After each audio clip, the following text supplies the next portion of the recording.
Hello nerds, welcome to episode 1 of Bake and Book Talk. Today I'm going to be talking about my most anticipated book releases of 2025, and I'm going to be making date squares while we chat about these exciting new books. Let's get into it.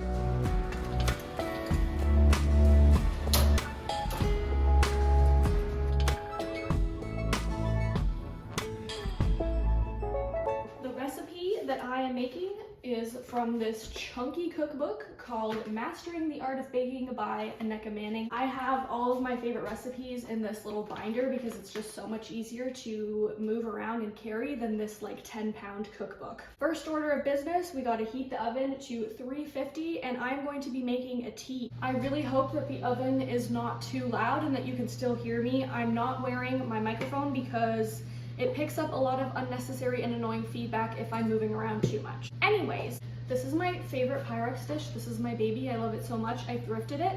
Best find ever. So I need to line this with some coconut oil and then put 2 pieces of parchment paper. I have had the same coconut oil from the bulk barn for 3 years and I still have so much left. And I do quite a bit of baking, so I don't know how it has lasted me this long and will probably last me another 3 years. I used to work at an ice cream shop and I learned this really cool trick with parchment paper to make it fold into your dish better. You crunch it up.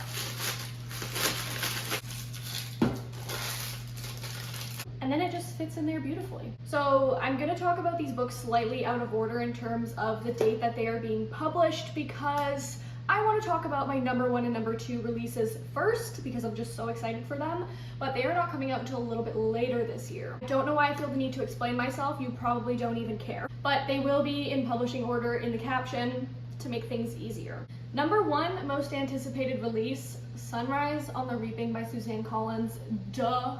Listen, I have not been this excited about a book in literal years. I have decided that I will be booking off the day from work just so that I can have the entire day to read this, and I will probably read it in one sitting. If you know me from TikTok, you know that I have not been able to shut up about this book and all my theories surrounding it, and I will be just as insufferable on here about that. Basic premise, and this is from the synopsis itself. When you've been set up to lose everything you love, what is there left to fight for? It's the year of the second quarter quell, the year where twice as many tributes are reaped into the Hunger Games. So instead of 24, there are 48. This is the year that Hamish Abernathy is reaped, and this is the year that he becomes victor. This book is going to touch on themes of propaganda and on David Hume's political theory, implicit submission, the ease with which the many are governed by the few, and the ease with which people resign themselves to their government. And that is pretty much all we know about the book, except for one small excerpt in People magazine that was recently released. It was so short, but it was so good. So we don't know too much about what this book is going to cover. We don't know if it's going to mainly be about the games themselves or if it will be about the aftermath after Hamish becomes victor. Like, we really just don't know. But what I know for certain is that this book is going to destroy me. It is going to rip my entire heart and soul out and stomp on it a million times and then put it in a blender, and I will never be able to put it back together again. I can't wait. Katabasis by Kuang is my number 2 most anticipated release. I've already made an entire video about books that you should read before this one comes out. That is how excited I am about this. This is supposed to be Dante's Inferno meets Susanna Clarke's Piranesi, and I love both of those books, so I think that this will be just absolutely awesome. Katabasis is going to be about 2 graduate students, Alice Law and Peter Murdoch, I think that's his name, who have to set aside their academic rivalry and journey to hell to save the soul of their dead professor. And this journey might even come at the cost of their own souls. The reason that they want to save their professor's soul is actually quite silly. It's because they both need a letter of recommendation, but of course he can't give that to them if he is dead. I love Kuang's writing so much. I think she's a fantastic author. The Poppy War by her is one of my favorite fantasy books of all time, so I'm really looking forward to what she has to offer in this new book. One thing I am worried about though is how much math is going to be involved in this book. She said it's going to be a lot about like hyperbolic geometry. Whatever that means, I have no idea because I still count with my fingers. So I do worry that I will not be smart enough to understand this book, but whatever, it'll still be a fun ride. So now that I have finished pitting and cutting all of my dates, it is time to cook them with a little bit of water for about 15 minutes. I need to beat together the butter and sugar until it's creamy. Okay, so now I am going to be going for the rest of the books in chronological order of publishing date. So the next book on this anticipated releases list is going to be The Baby Dragon Café by A.T. Qureshi. This actually already came out. It came out on January 16th, I believe, but I'm still including it in this video because that was pretty recent and I haven't read it yet, so why not? I'm just gonna heat this up in the microwave for like literally 20 seconds, just to make it easier to mix, because I'm too lazy to get the electric beater out and then wash it after. I have really been trying to get into the cozy fantasy genre lately. So far, it's not working out great for me. I haven't loved a lot of the books that I've read in this genre. Oh my gosh. Sorry, I need to concentrate for a second so this doesn't spill. Okay. But the reason that I am looking forward to this one in particular is because it gives me the Tea Dragon Society vibes, and I really love that graphic novel, so I'm hoping this one will be kind of similar, who knows. So the main character is a girl named Saphira, and she has just opened a dragon cafe for baby dragons and their human companions to come hang out, drink tea and coffee, and just have a good time. But it has been more difficult than what she expected. Baby dragons are quite the nuisance and are very rambunctious and just cause a lot of trouble. And she now has to replace all the furniture that has been burnt by these fire hazardous baby dragons. Enter Aiden, a local gardener who is very grumpy but very handsome. And he kind of makes Saphira's life a little bit more difficult when he asks her to train his baby dragon. But maybe these two will find love along the way. The cover is just adorable and it looks so cozy, and I just want to curl up with a nice warm blanket and read this by the fireplace.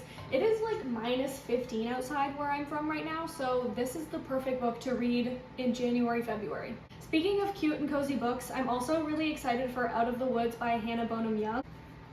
All of my baking soda got stuck on the bottom of this dish. I think it might have been wet. I took it out of the dishwasher. I've read 2 of her other books so far, and I absolutely fell in love with her book Next to You. It was so cute, and I just love the characters so much.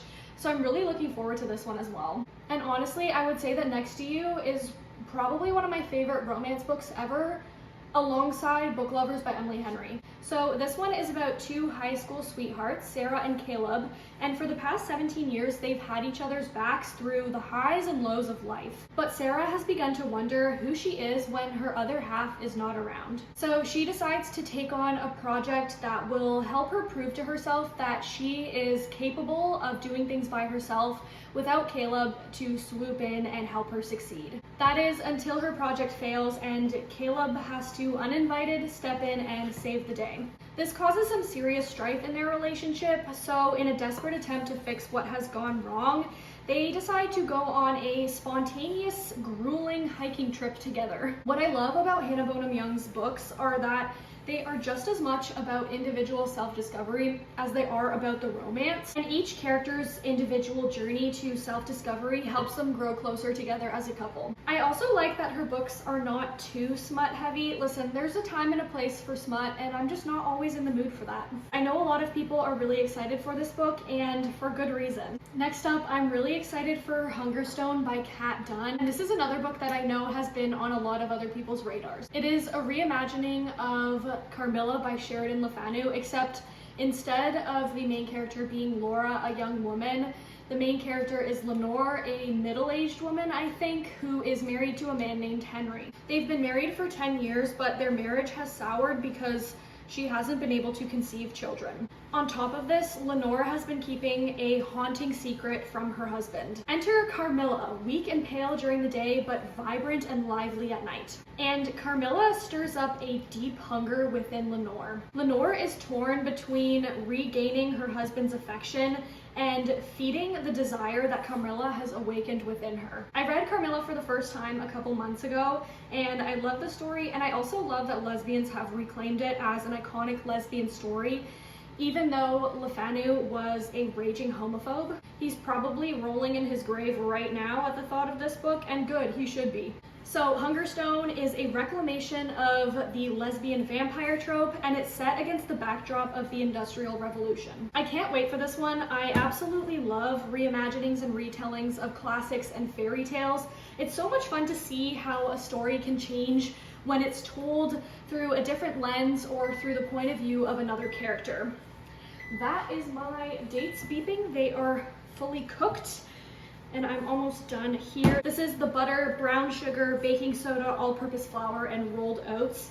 And I do have to get in here with my hands, which I know is kind of gross. It feels really weird, but otherwise the oats don't mix in very well. Now I'm going to split this in half and layer the bottom, then put the dates on top, and then put the remaining half sprinkled on the top of that. And next on my list is One Day Everyone Will Have Always Been Against This by Omar Akkad. This is a book about what it means to live in the West, what it means to live in the heart of an empire that doesn't fully consider you to be human. On October 5th, 2023, after just about 3 weeks of the bombing of Gaza, Omar Akkad posted a tweet that said this: "One day, when it's safe, when there's no personal downside to calling a thing what it is, when it's too late to hold anyone accountable, everyone will have always been against this." And this tweet got more than 10 million views. This book is going to talk about the deep fracture that has occurred for Black, Brown, and Indigenous peoples in Western countries that have failed to live up to the values that they claim to support.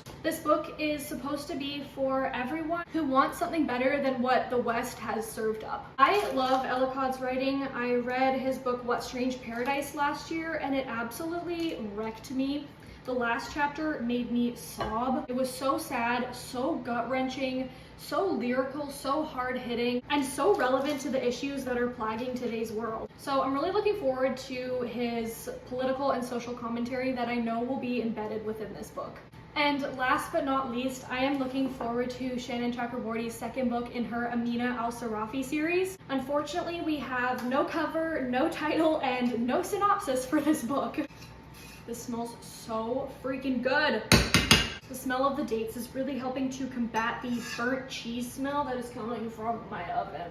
This book will definitely be another quest-based book because the first one, The Adventures of Amina Al-Sirafi, sets up the premise for future books where she will have to complete more quests. And I really enjoyed the first book. It was in my top 12 reads of the year, so I'm super duper looking forward to this one. But I'm so sad that we have absolutely no information about it, despite the fact that it's supposed to come out at the end of September.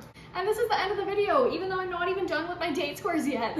I didn't want to make this video too long with too many books, even though I know there are so many other amazing releases coming out this year. And this is mostly because my biggest reading goal for 2025 was actually to read fewer books. And I want to read less because in the past, my reading goal has been 100+ books.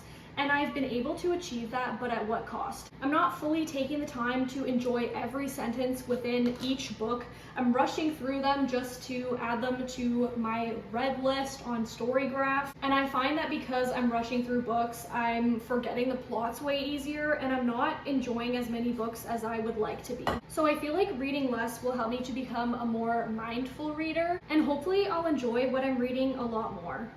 So this is how my date squares look before going into the oven, and this is not part of the recipe, but I do like to sprinkle just a little bit of cinnamon on top to add a little extra flavor. Thank you so much for watching. Let me know in the comments what your #1 most anticipated release is for 2025 and why it's your #1 most anticipated release. I would love to hear it. I'll see you in the next one. Bye for now. Guys, I wish you could smell this and taste it. It literally smells so good, and these are banging date squares.